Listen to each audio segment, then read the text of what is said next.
to deposit a check in the Bank of America app. Now, the first thing you want to do is you can either do this on the app or on the Bank of America website.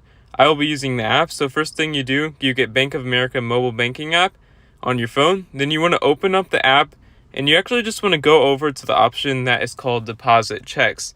Now it's in the bottom right hand corner of the screen. You just click on that.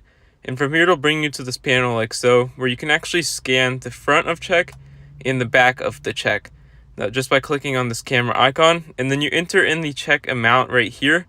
You just enter in the exact number. If it's like $20 or $200 or $202.22, you just enter in the exact number right there, and then you just click on next once you've scanned it properly and deposit the check. It will take about 24 hours to populate into your Bank of America balance. But once you've done that, it will just show up in your account and you will be good. I just recommend holding on to the check until it actually does show up in your balance so you don't lose the money and do not just make